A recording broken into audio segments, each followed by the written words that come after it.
It destroys more alcoholics than anything else. From it stem all forms of spiritual disease, for we've been not only mentally and physically ill, we've been spiritually sick. When the spiritual malady is overcome, we straighten out mentally and physically.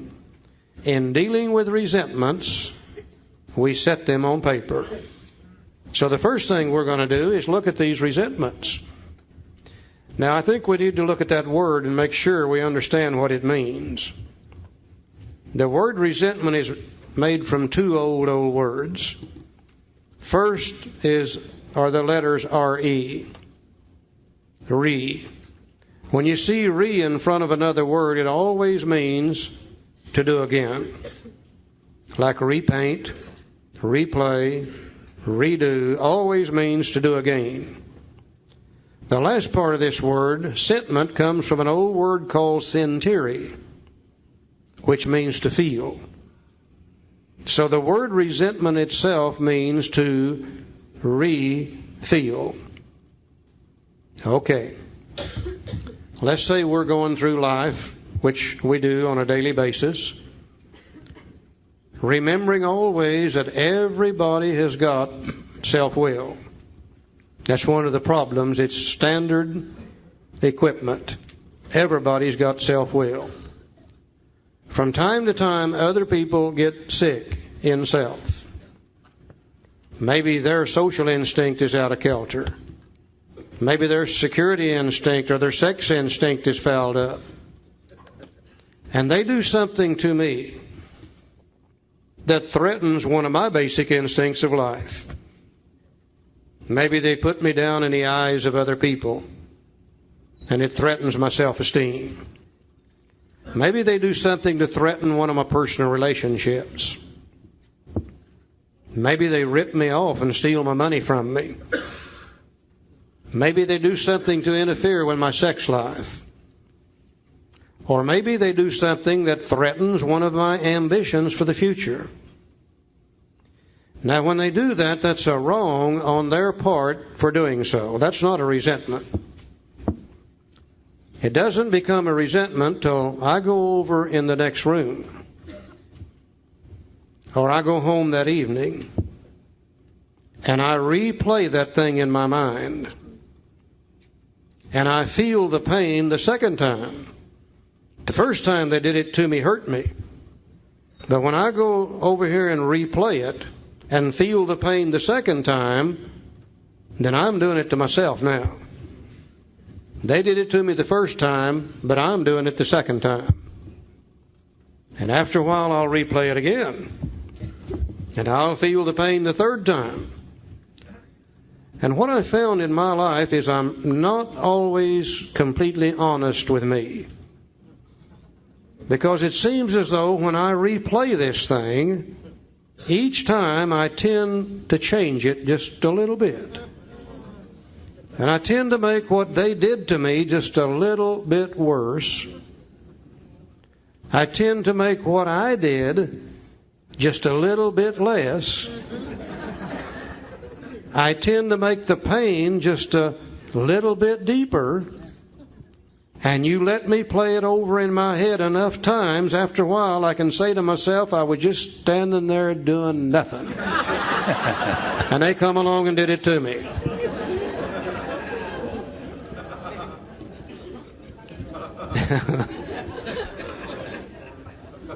I love to watch football games.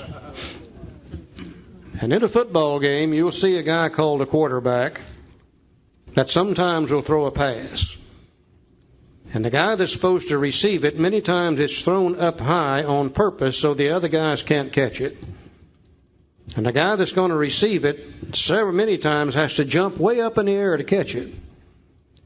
Now, the members of the opposing team, they have learned that if you can hit this guy while he's still up in the air, before he really gets good control of that ball, you can knock it loose from him. So they wait until he jumps up in the air, and when that ball touches his fingers, they knock the hell out of him. Now, he's completely defenseless now. And they'll hit him, and sometimes it'll just turn him upside down. He'll fall on his head, his neck bends sideways, his legs spread apart, One arm bends completely behind his back, and it just hurts the hell out of him, and you can see that he's hurt. Now, the football game, though, is like the game of life. It's going to go on. They're not going to stop it very long. One of two things will happen with this guy. They'll run out there and check him over, and if he isn't hurt too bad, they'll pump a little air in him and get him up and get him going again. If he's hurt too bad, they'll drag him off to the side, they'll put somebody in his place, and the game starts again.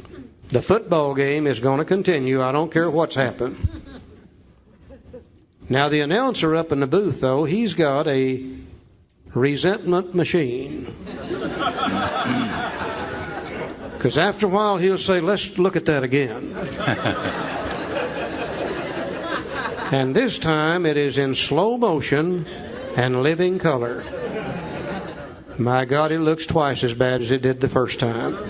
You can see how far his neck really did bend, how far his legs spread apart, and how badly that arm was bent. And it looks twice as bad as it did the first time. After a while, the announcer will say, let's look at that again. The game's been going on now for 15 minutes. The announcer's still bouncing this guy up and down, up and down, up and down off the ground. Now, we alcoholics have up here in our heads a little resentment replay machine. And we get up in the mornings and we tune it up in living color. We clean the lens on it because we don't want to miss nothing. And we shine it on the world all day long. And we record everything they do to us that's bad. And we go home at night and sit down and play it over in our head and make ourselves sick and blame it on them. Now, once in a while we have a bad day. Once in a great while, they won't do anything to us. That's a bad day for an alcoholic. We've got our machine cleaned up, the lens is clean, tuned up, we shine it on the world, and nobody will do anything to us. We don't have anything bad to record. Don't record nothing good. Do you know what we record those days? By God, we record what they're thinking. That's what we do. We go home at night, play it over in our head, make ourselves sick.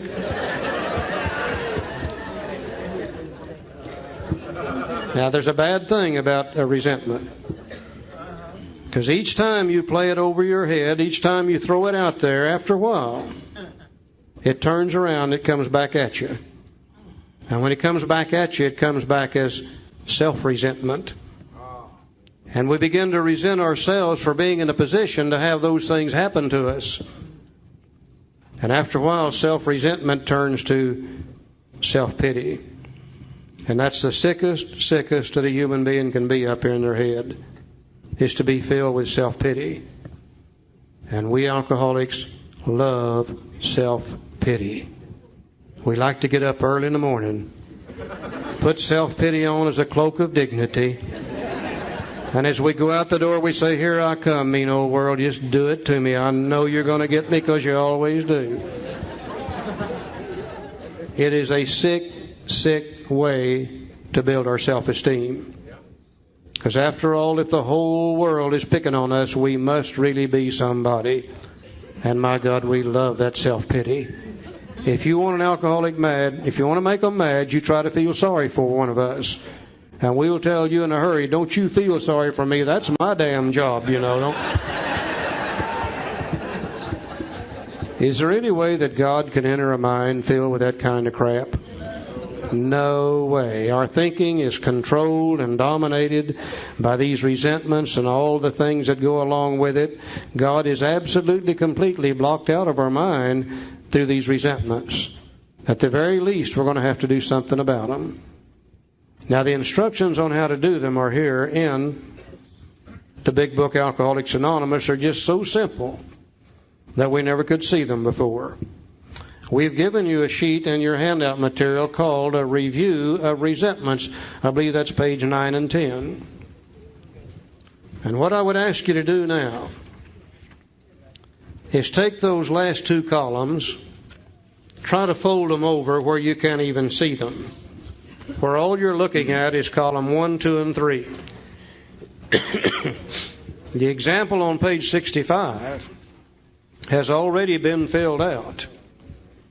And we didn't know the procedure that Bill used to fill it out. That's where a lot of our confusion is. So what we've given to you in the first 3 columns is page 65 in the blank form. We want to emphasize we're not trying to bring another inventory in AA. We've already got enough of those. Page 65, the resentment sheet that you have is 65 in the blank form. Column 1, I'm resentful at. Column 2 is the cause. Column 3 affects my. Now let's see if we can't find the instructions on how to fill it out. In dealing with resentments, we set them on paper. Okay, you've got the paper now, and we're going to start setting them down. You know, we're always taught to read from left to right. And if you read from left to right and trying to figure out the inventory on page 65, you would start with the Mr. Brown, and you'd write down the resentment, and then you'd change your mind and go to the second column and write down the cause. Then you change your mind again and go to what part of self was affected, and you have to use those basic instincts of life and try to write down what part of self was affected. Then you'd go back to the first column mentally and write down Mrs. Jones. And then you'd change your mind again and go to the second column. Well, you get the idea. If you do that long enough, if you have a mind like mine, it says tilt. Just too much information. And I say, well, what the hell? All they wanted was a life story anyhow. So I just disregard this.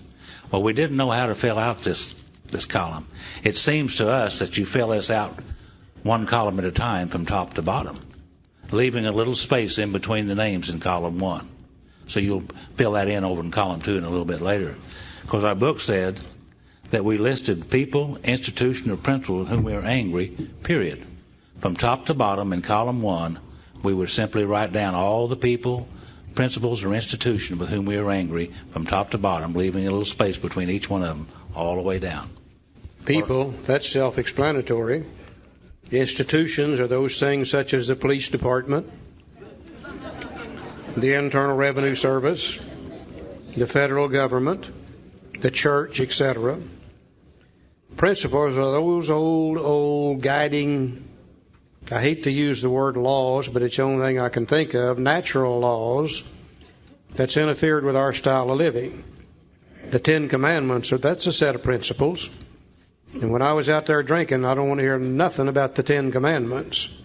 I'm breaking all of them but one, and maybe I broke it in the blackout too, I don't know. Another old principle I'd always hated said what goes up must come down. I never cared for that one. Another one said what you give out's what you get back. Another one said there are no free rides, you'll pay for whatever you get.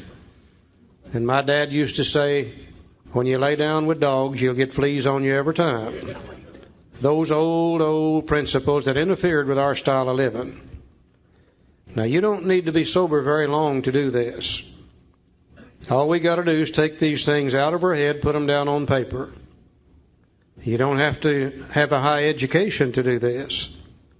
If you can't write, you feed the names to somebody else and let them write them down.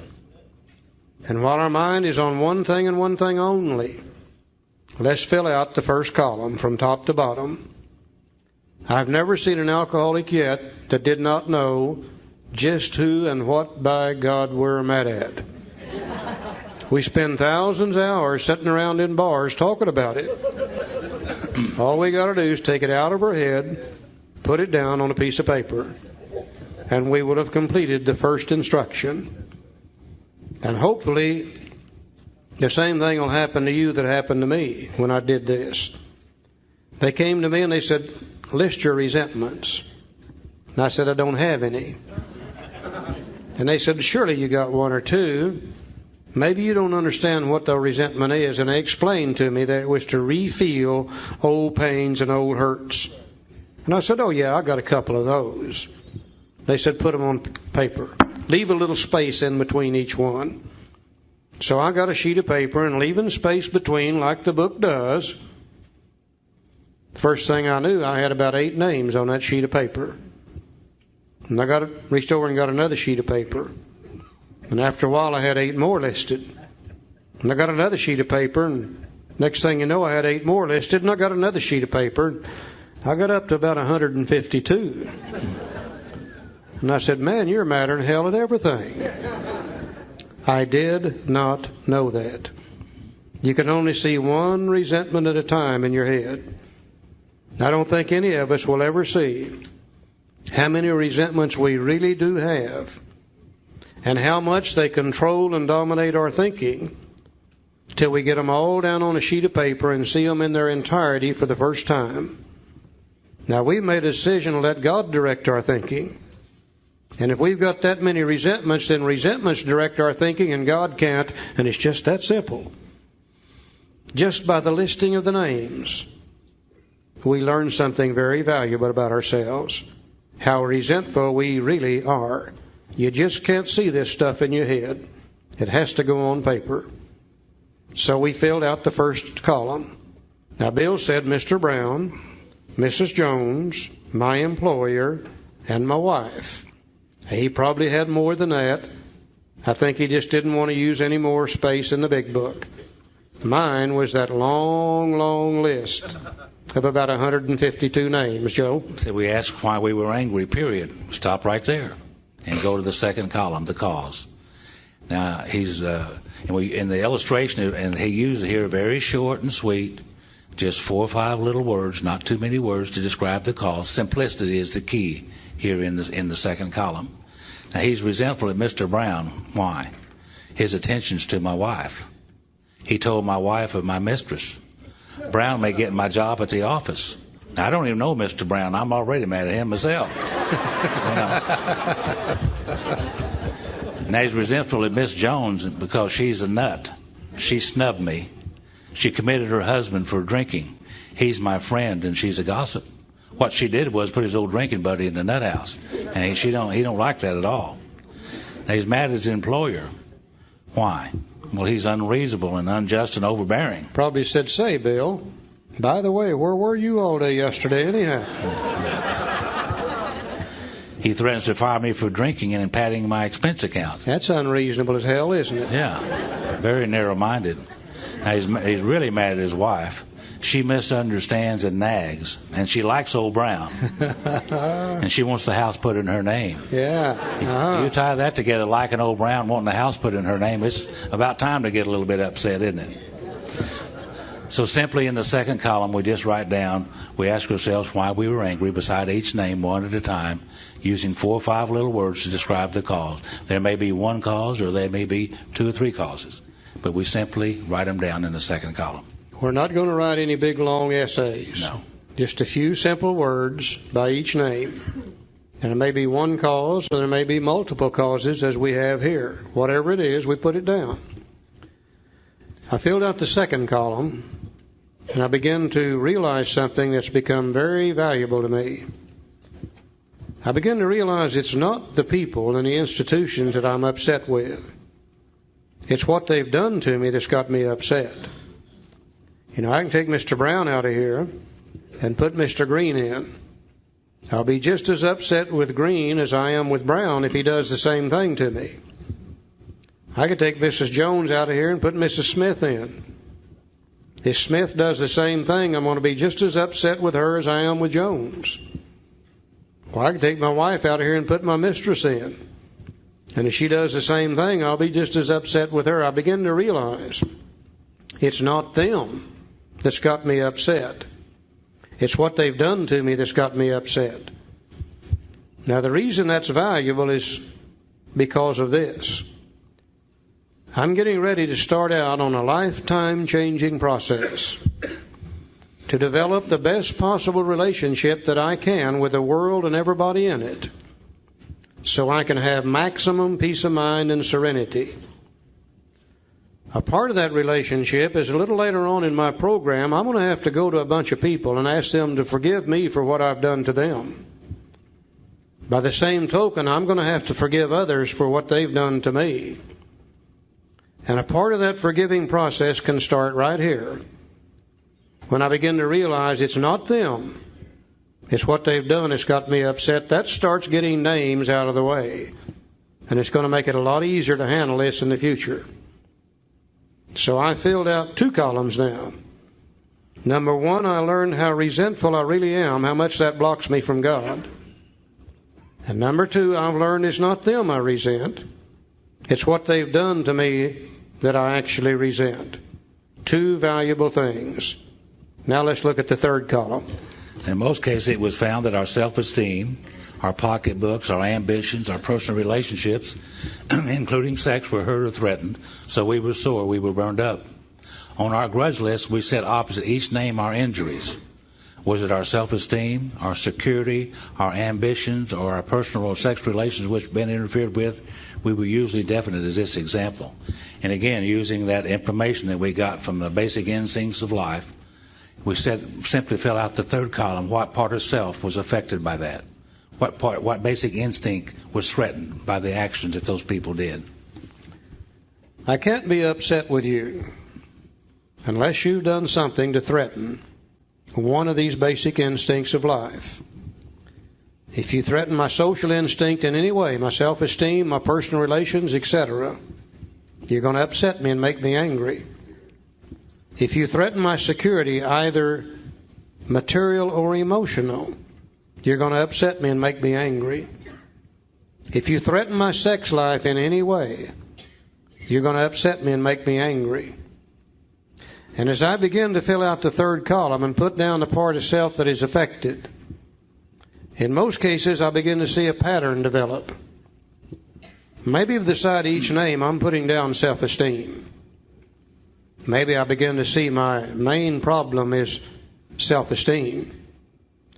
Maybe I'm putting down security. Maybe I see where my main problem deals with security.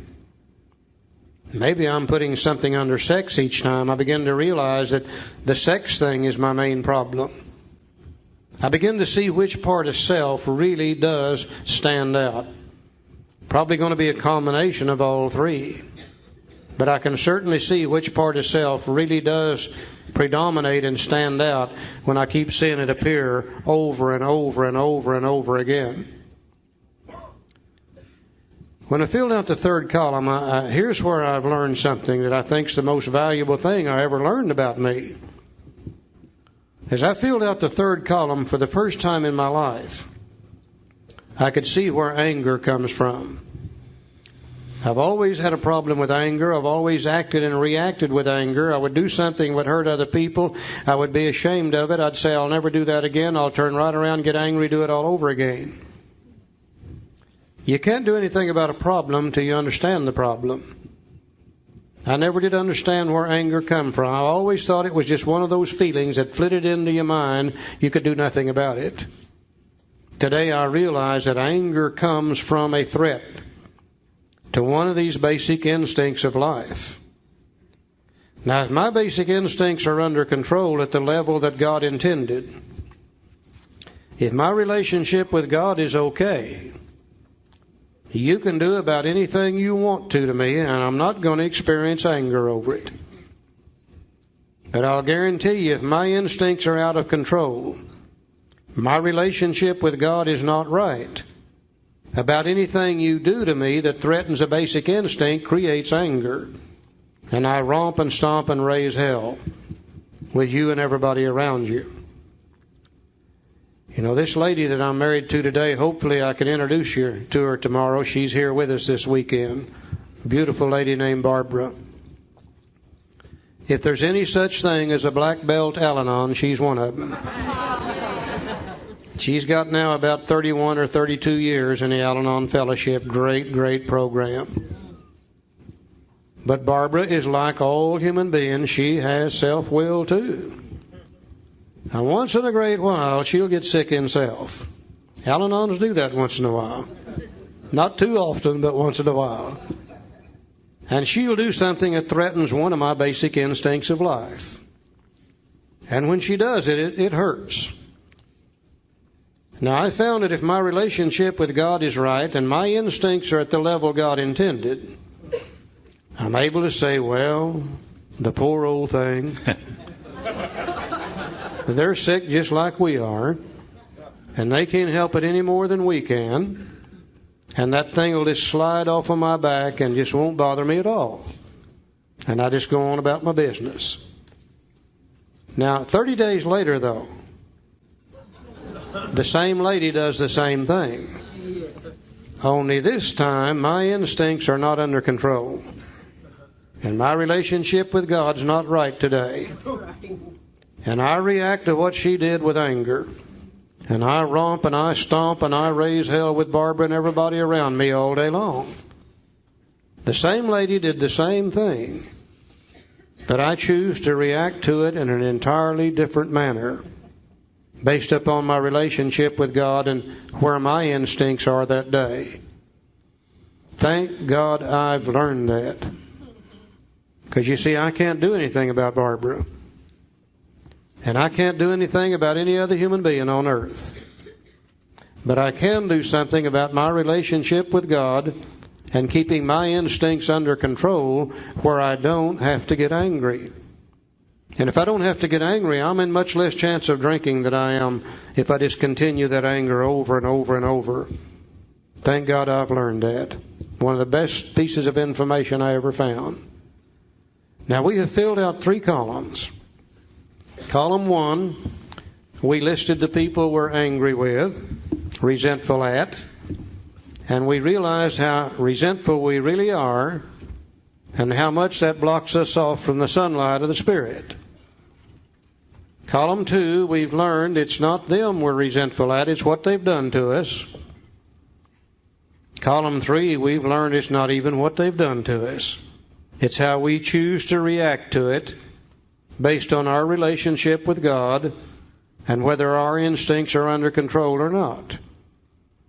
Now, we're going to fill out a couple names here from our inventories. We're not going to do the whole thing, but just 2 or 3 names as an example. The first name on my sheet was this lady named Barbara.